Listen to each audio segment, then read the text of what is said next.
রমজানের প্রস্তুতি নিতে হবে, কিন্তু সবগুলি পয়েন্টের খোলাসা হচ্ছে যে রমজানের প্রস্তুতি হচ্ছে সম্পর্ক ভালো করা। আমি এত সহজ ভাষায় আপনাদেরকে বলার চেষ্টা করছি, কারণ এখানে সর্বস্তরের লোকেরা আছেন, শিক্ষিত লোকেরাও আছেন, একেবারে সাধারণ লোকেরাও আছেন, সবাই আছেন, যার ফলে যাতে সবাই বুঝতে পারেন। ছোট কচি কাচ্চারাও আছেন, বাচ্চারাও আছেন, সবাই বুঝতে পারে কি করতে হবে। রমজানের প্রস্তুতি কি মনে রাখবেন, কি করতে হবে? সম্পর্ক ভালো করতে হবে, সুসম্পর্ক বহাল রাখতে হবে, সুসম্পর্ক কায়েম রাখতে হবে। জি হ্যাঁ, এখন এর উপরে প্রশ্ন হচ্ছে যে কার সাথে সুসম্পর্ক রাখতে হবে? হ্যাঁ, কার সাথে সম্পর্ক ভালো রাখতে হবে? ভালো যদি থাকে তো সেটাকে কন্টিনিউ করতে হবে, মানে ভালো রাখতে হবে, বহাল রাখতে হবে, অব্যাহত রাখতে হবে। আর যদি ভালো না থাকে তো সম্পর্ক ভালো করতে হবে। এই জন্য সম্পর্ক ভালো রাখতে হবে বলেছি, করতে হবে বলিনি। করতে হবে যদি বলি তাহলে যেন আপনাদের বিরুদ্ধে অভিযোগ যে আপনাদের সম্পর্ক ভালো নেই, তাই না? এটা নয় কিন্তু। হ্যাঁ, এই যে ভাষাগত সূক্ষ্মতা, সম্পর্ক ভালো কি করতে হবে? রাখতে হবে। যাদের আছে সেটাকে টিকিয়ে রাখতে হবে, যেন আবার আগামীতে সম্পর্ক খারাপ না হয়ে যায়। এতদিন সম্পর্ক ভালো আছে কিন্তু দিলের সম্পর্ক খারাপ করে, এটা না হয়। আর যাদের সম্পর্ক খারাপ আছে বা সম্পর্কে কিছুটা তিক্ততা আছে, অবনতি আছে, সম্পর্কে উন্নতি নিয়ে আসতে হবে। কি নিয়ে আসতে হবে? সম্পর্কে উন্নতি সাধন করতে হবে, এগিয়ে নিয়ে যেতে হবে সম্পর্কটাকে। এখন প্রশ্ন হচ্ছে কার সাথে সম্পর্ক ভালো করতে হবে? কেউ উত্তর দেবেন নাকি? যে উত্তর দেবেন না হাত তুলবেন। শুধু আল্লাহর সাথে? হ্যাঁ, আল্লাহর কোরআনের সাথে, ব্যাস দুটো। তাহলে আমার সাথে সম্পর্ক খারাপ করবেন, বাপ্পার সাথে সম্পর্ক খারাপ করবেন, রুমমেটের সাথে সম্পর্ক খারাপ করবেন, আত্মীয়তার সাথে সম্পর্ক খারাপ করবেন, স্ত্রীর সাথে সম্পর্ক খারাপ করবেন, হ্যাঁ, স্বামীর সাথে মহিলারা সম্পর্ক খারাপ করবে? তাহলে শুধু আল্লাহর সাথে আর শুধু কোরআনের সাথে বললে তো হবে না।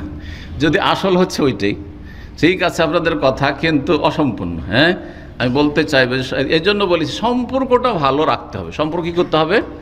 ভালো রাখতে হবে। আল্লাহ রাব্বুল আলামিন সম্পর্ক ভালো রাখতে বলেছেন, সম্পর্ক ভালো রাখতে বলেছেন। সবচাইতে বড় হক কার? বাপ মায়ের, না রাসূলুল্লাহ সাল্লাল্লাহু আলাইহি ওয়াসাল্লাম, না আল্লাহর, না স্বামীর, না স্ত্রীর, না ছেলে মেয়ের? কিন্তু সবারই হক আছে, সবারই কিন্তু অধিকার প্রাপ্য আছে, আছে না নেই? পাওনা সবারই আছে, কিন্তু সবচেয়ে বড় হক হচ্ছে কার? আল্লাহ রাব্বুল আলামিনের হক। আল্লাহর সাথে সম্পর্ক ভালো করতে হলে কি করতে হবে? এক নম্বরে শিরক মুক্ত তৌহিদ কায়েম করতে হবে। শিরক মুক্ত তৌহিদ কায়েম করতে হবে। সুতরাং আপনাদের আকীদায়, ইবাদতে, আমলে যদি এ কথা থাকে যে আল্লাহ ছাড়া কেউ দাতা, আল্লাহ ছাড়া কেউ রোগ ভালো করতে পারে, ছেলে মেয়ে দিতে পারে, মনের কামনা বাসনা পূরণ করতে পারে, শাহজালালে গেলে কিছু পাওয়া যায়, আট রশিদে গেলে কিছু পাওয়া যায়, খাজা বাবার দরবারে গেলে কিছু পাওয়া যায়, ওলি আউলিয়া গস কুতুবরা দিতে পারে, তাহলে আপনার আল্লাহর সাথে সম্পর্ক ছিন্ন। কার সাথে সম্পর্ক করেছেন? আল্লাহর সম্পর্কটা ওই মৃতদের সাথে করে ফেলেছেন। রাস্তাঘাটে চলতে ফিরতে মুসলিম আর অমুসলিমে কি করে চেনা যাবে? এই 5 ওয়াক্ত যখন আজান হবে ওই সময় চিহ্নিত হয়ে যাবে। আজান হইলে অমুসলিম ঘরে ঢুকবে, আর মুসলিম কোথায় ঢুকবে? মসজিদমুখী হবে। আজান হইলে শয়তান আজানের আওয়াজ যেদিক থেকে আসে ওই দিক থেকে উল্টো দিকে পালায়। পক্ষান্তরে মুসলিম যে হবে সে যেদিক থেকে আজান আসছে সেই দিকে পালাবে, সেদিকে ছুটবে, যে তাড়াতাড়ি যাই মসজিদে জামাত ধরতে হবে। ঠিক কিনা? চিন্তা করুন। তাহলে এর মাধ্যমে আপনি পরিচয় দিলেন যে আপনি মুসলিম। সুতরাং আল্লাহর সাথে সুসম্পর্ক বহাল রাখতে হলে 5 ওয়াক্ত সালাত আদায় করতে হবে, নামাজি হইতে হবে। যেসব ভাইরা আধা নামাজি তাদেরকে আমি অনুরোধ করব, আমার গরজে না আপনাদের গরজে, আল্লাহর গরজে না বান্দার গরজে, আপনার গরজে। হয়তো আপনি হেদায়েত হলে ওর একটা ভাগ করে আল্লাহ স্পেশাল আমাকে দেবেন, আর হেদায়েত যদি নাও হন কেউ, আর আমি মেহনত করি, তো মেহনতের ফল অবশ্যই দেবেন। ঠিক কিনা? কিন্তু লাভটা কার? 3 ওয়াক্ত পড়েন, 4 ওয়াক্ত পড়েন, ফজর পড়েন না, আজকে থেকে 5 ওয়াক্ত ধরলেন, লাভ কার? আপনার লাভ যে আপনার রবের সাথে সম্পর্কটা ভালো হয়ে গেছে। রমজান আসার আগেই, মরার আগেই আল্লাহর সাথে সম্পর্কটা ভালো করে আল্লাহর কাছে গিয়েছেন আপনি। সম্পর্ক আল্লাহর সাথে ভালো কোনো চিন্তা আছে? যিনি জান্নাতের মালিক তার সাথে সম্পর্ক ভালো, যিনি জাহান্নামের মালিক তার সাথে সম্পর্ক ভালো, সুতরাং আমাকে জাহান্নামে দেবেন না তিনি, আর তার সাথে আমার সম্পর্ক ভালো। জি, আল্লাহ যেন বোঝার তৌফিক দান করেন। তারপরে অন্য অন্য ফরজ আসবে, জাকাত আসবে। যারা পয়সাওয়ালা মানুষ জাকাত দেওয়ার মাধ্যমে সম্পর্ক ভালো করবেন। রমজান মাসের সিয়াম, রোজা আসছে, সবগুলি রোজা রাখবেন। বাহানা করবেন না যে মেহনতের কাজ, কষ্টের কাজ, হ্যাঁ না, যথাসাধ্য চেষ্টা করবেন। দরকার হলে বেতন একটু কম পান, দরকার হইলে আপনি সেই ক্ষেত্রে আপনি এত পারবো না, ঠিক আছে, দুনিয়ার কাজ আমি বাদ দিয়ে দেবো, দুনিয়ার কাজ বাদ দিয়ে দেবো, কিন্তু আপনাকে রমজান মাসের সিয়াম ফরজ অবশ্যই রাখতে হবে। জি, এতে কোনো রকমের নয় যে পারলাম রাখলাম, না হইলে রাখলাম না, ডিউটিটা ঠিক থাকলো। 500-700 রিয়াল, 1000 রিয়ালের জন্য আপনি আখেরাতকে ধ্বংস করছেন, আপনি জাহান্নামে যাবেন, আপনি জান্নাত থেকে বঞ্চিত হচ্ছেন, আপনি এত হতবাগা হইলে হয়? আল্লাহ যারা বোঝার তৌফিক দান করেন। আল্লাহর সাথে সম্পর্ক ভালো করতে হবে এইভাবে সবগুলি ফরজ আদায়ের মাধ্যমে। আর হারাম, নাজায়েজ, কাবিরা গুনাহ বিশেষ করে মুসলিম জীবনে, আপনার আমার জীবনে যেগুলো আছে সেগুলি থেকে এক এক করে সেগুলিকে চিহ্নিত করে, শনাক্ত করে সেগুলি থেকে মুক্ত হওয়ার চেষ্টা করতে হবে। প্রত্যেকে কিন্তু নিজের বায়োডাটা জানেন না? আপনি নোংরা ছবি দেখেন, জানা নাই আপনার? কেউ যদি হারাম খায়, ধূমপান করে, জানা নাই? হ্যাঁ, মদ খায় তো তার জানা নেই? কেউ যদি এই ধরনের আরও যে সব পাপ রয়েছে, অশ্লীলতা রয়েছে, সেগুলিতে লিপ্ত আছে, জানা নাই? হ্যাঁ, কারো গীবত করে, জানেন না? চগলখড়ি করে, জানেন না? হ্যাঁ, কারো সাথে খারাপ সম্পর্ক রেখেছে, দুশ্মনী করেছে, ক্ষতি করেছে, জানা নেই? হ্যাঁ, কেউ টাকা পাবে, জানা নেই আপনার?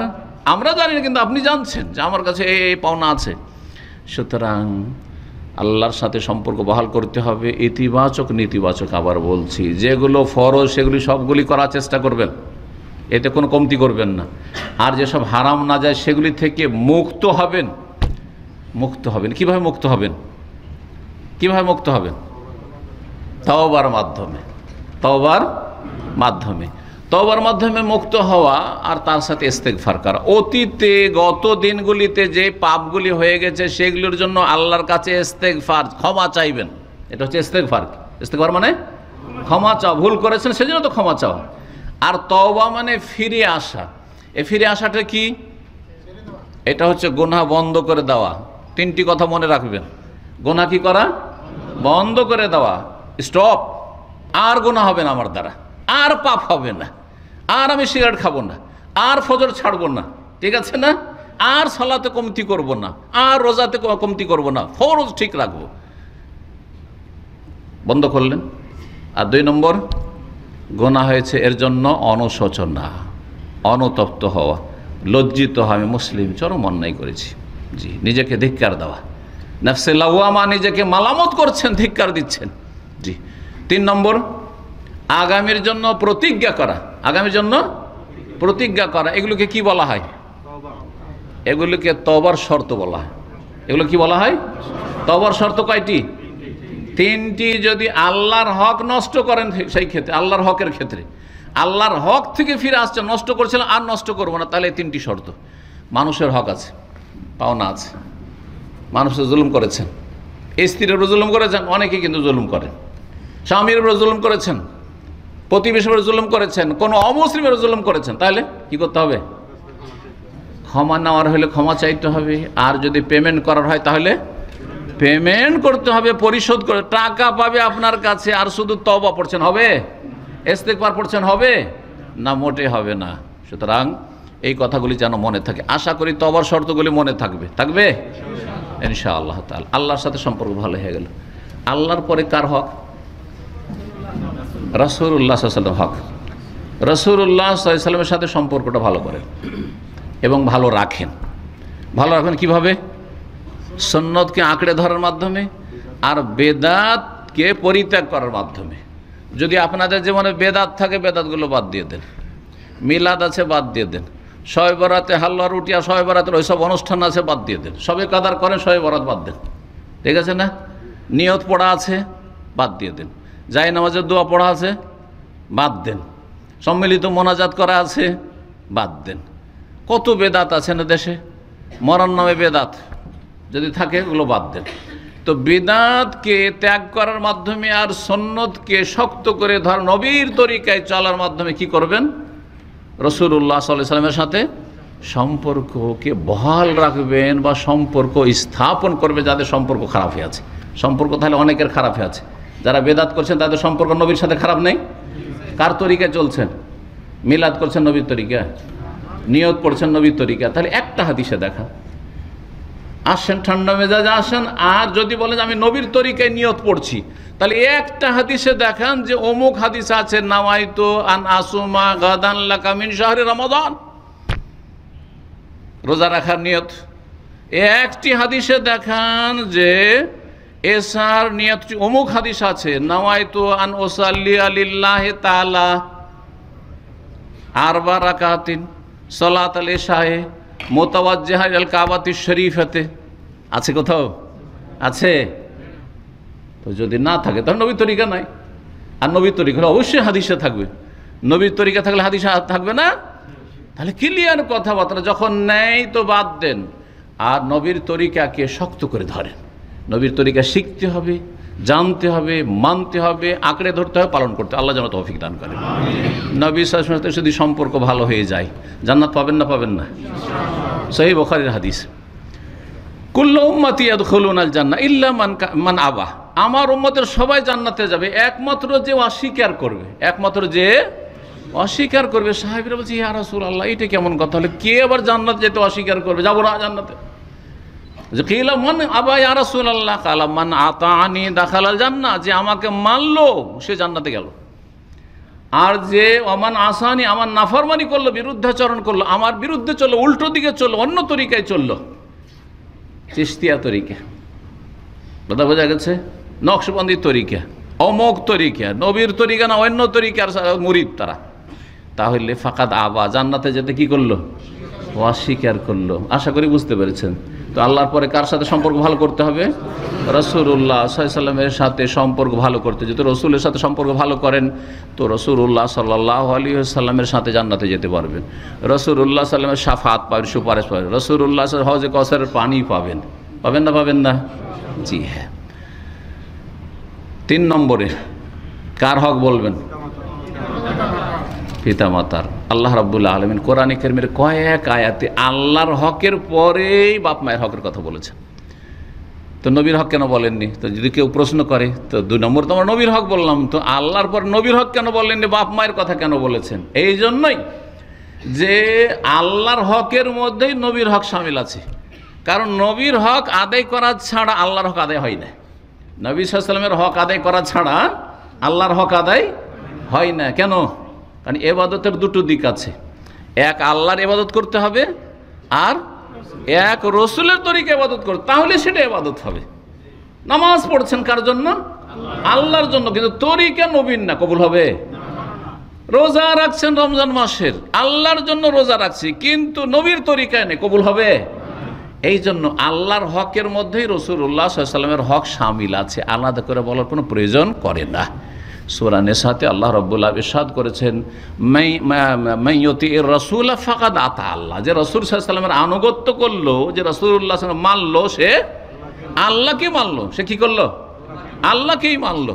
ভালো করে শুনুন। সুতরাং এখানে চলে এসছে আল্লাহ রাব্বুল আলামিন সূরা নিসার আয়াত নম্বর 36 এ বলছেন, ওয়াবুদুল্লাহ ওয়ালা তুশরিকু বিহি শাইআ ওয়া বিল ওয়ালিদাইনি ইহসানা, এক আল্লাহর ইবাদত করো, তার সাথে কাউকে কোনো কিছুকে শরীক করিও না, এবং তারপরেই পিতামাতার সাথে সদাচরণ করো, ভালো আচরণ করো।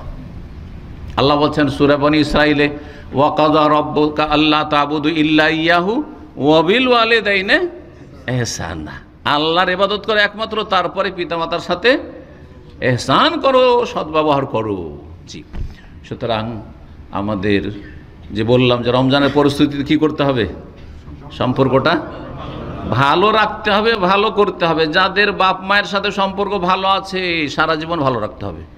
যাদের সম্পর্ক ভালো নেই সম্পর্কটাকে ভালো করতে হবে। সুতরাং বাপ মায়ের সাথে যদি মনোমালিন্য থাকে, তিক্ততা থাকে, বাপ মা অসন্তুষ্ট থাকে, আর আসলে আপনার অপরাধের কারণে অসন্তুষ্ট রয়েছে, এমন নয় যে অনেক সময় বাপ মাই অপরাধী আর অসন্তুষ্ট হয়েছে, সেটা নয়, পারছেন না আপনি, এইরকম নয়, বরং আপনার ত্রুটির কারণেই আপনার উপর অসন্তুষ্ট হয়ে রয়েছে। তাহলে তাড়াতাড়ি করে রমজান আসার আগে আপনি ক্লিন হয়ে যান, রমজান মাস আসার আগে আপনি বাপ মায়ের সাথে সম্পর্কটা বহাল করুন এবং ভালো করুন। আল্লাহ যেন তৌফিক দান করেন। কারণ বাপ মা যদি রাজি তাহলে আল্লাহ রাজি। হাদিস আছে না নেই? একটা করে শুধু হাদিস বলছি, রেজা রব্বে ফি রেজাল ওয়ালেদে, রব রাজি হবে যদি পিতামাতা রাজি। এখানে ওয়ালেদ মানে শুধু পিতা নয়, পিতামাতা দুটোই। কথা বোঝা গেছে না? এটা হচ্ছে ব্যাখ্যা। যদিও শাব্দিক ওয়ালেদ মানে হচ্ছে বাপ, কিন্তু শাব্দিক অর্থ অনেক সময় হয় না বাপ অর্থ, কেন বাপের চাইতে মায়ের হক বেশি। হ্যাঁ, যদিও নেতৃত্বের ক্ষেত্রে বাপের হক বেশি, এটা অনেকে বুঝে না।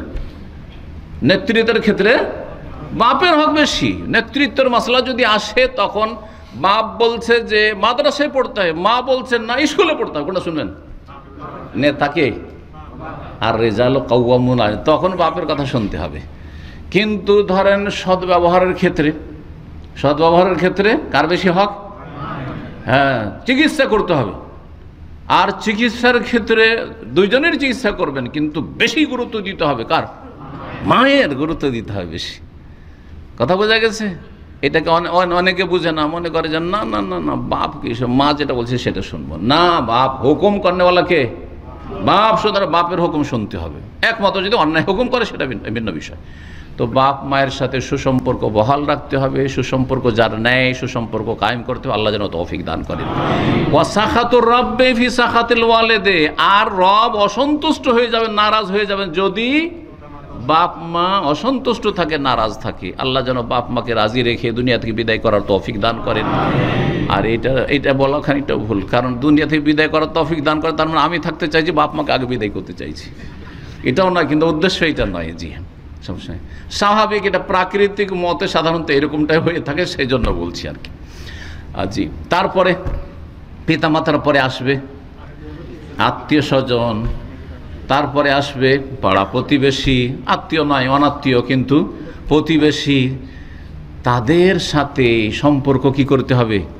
বহাল করতে হবে। যদি বহাল না থাকে, যদি খারাপ থাকে ভালো করতে হবে, আর ভালো থাকে তো সেটাকে অটুট রাখতে হবে, অব্যাহত রাখতে হবে। আচ্ছা, এই যে পাড়া প্রতিবেশী বললাম, এতে আপনারা এই প্রবাস জীবন সামিল নেয় নাকি? আপনার রুমমেট ও তো সবচেয়ে ঘনিষ্ঠ প্রতিবেশী। যদি ডিউটি না থাকে 24 ঘন্টা রুমমেটের সাথে আছেন, ঠিক কিনা? একই পরিবারের মতো থাকছেন, সুতরাং তাদের সাথে সম্পর্কটা ভালো থাকতে হবে না? হবে না? আপনাদের যে বসেরা রয়েছে, ম্যানেজাররা রয়েছে, ফোরম্যান রয়েছে, সুপারভাইজার রয়েছে, তাদের সাথে সম্পর্ক ভালো থাকতে হবে কি হবে না?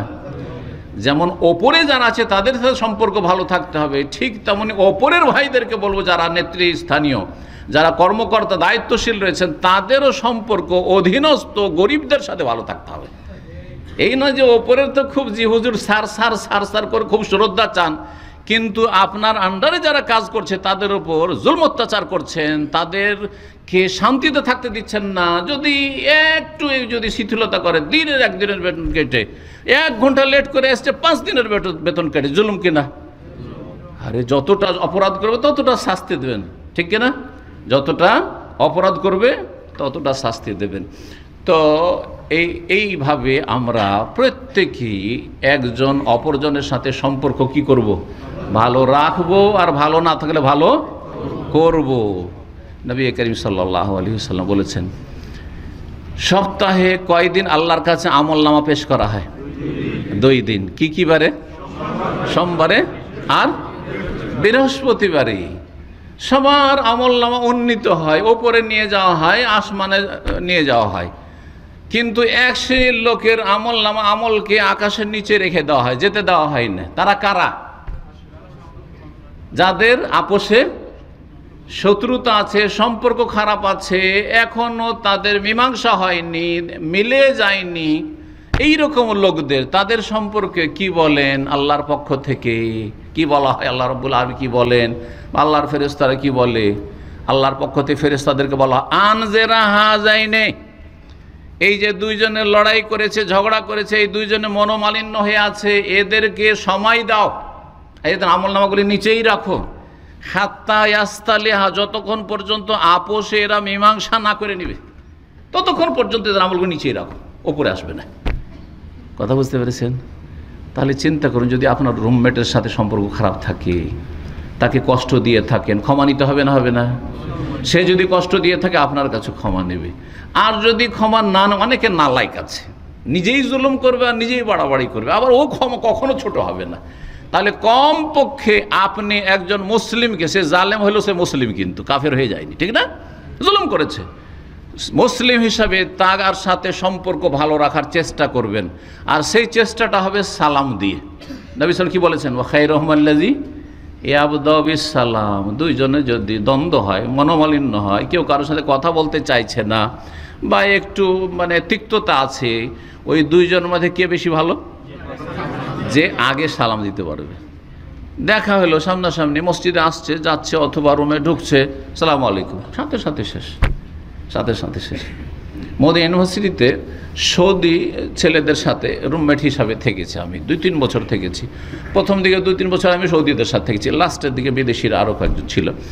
আর প্রথম দিকে মাত্র তিনজন করে থাকতাম একটা রুমে, কখনো 2 জন থাকতাম, একজন সৌদি একজন আমি থাকতাম, এরকমও হয়েছে। তো হয়তো কি যে আমি রাত 11টার পরে পড়াশোনা করতাম না, আমার পড়াশোনা সীমিত, আর ঘুম একদম হিসাব করা। এই নয় যে রাত 2টা-3টা পর্যন্ত পড়তে থাকলাম, পরীক্ষার সময় চলে এসছে, এই কাজ আমি কোনোদিন করি না, এই ভুলটা আমি করিনি। এইরকম অনেকেই করে পড়াশোনার লাইফে, আগে থেকে পড়বে না কিন্তু পরীক্ষার সময় 24 ঘন্টা পড়াশোনা, সারা রাত পড়ছে, ফজর করে দিল, রাত 2টো বাজিয়ে দিল। না, আমার নিয়ম সারা বছর চলছে, 11টা পর্যন্ত পড়বো।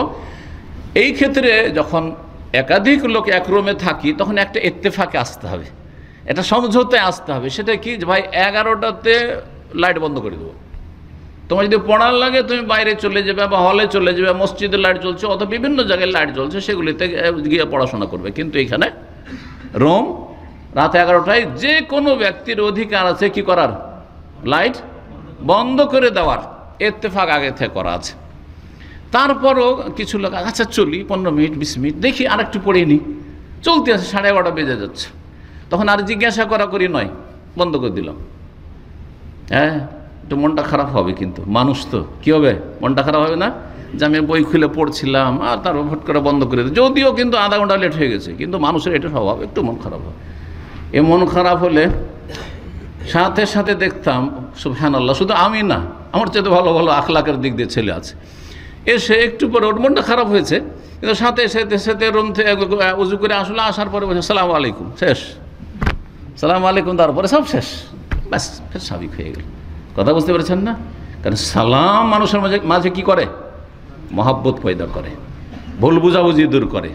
সেই জন্য সালাম দেওয়ার চেষ্টা। জালেম যদি জুলুমও করে রুমমেট, তারপরে কি করবেন, সালাম দেবেন। প্রতিবেশীদেরকে কখনো কষ্ট দেবেন না, উপকার করতে পারলে করবেন, না হলে কমপক্ষে আপনার অনিষ্ট থেকে, অপকার থেকে, ক্ষতি থেকে বাঁচিয়ে রাখবেন তাদের, আপনার দ্বারা যেন কোনো ক্ষতি তার না হয়। আমি আমার সাথে যারা থেকেছে, কলিগ থেকেছে এবং যাদের সাথে আমি উঠা বসা করেছি, তাদেরকে একটা কথা আমি আগে বলে দিই যে ভাই, আমার দ্বারা যদি আপনার উপকার নাও হয়, তো অন্তত এটা নিশ্চিত যে আমি আপনার ক্ষতি করব না, আমার দ্বারা কোনো ক্ষতি হবে না, এটা আমার অভ্যাস নেই।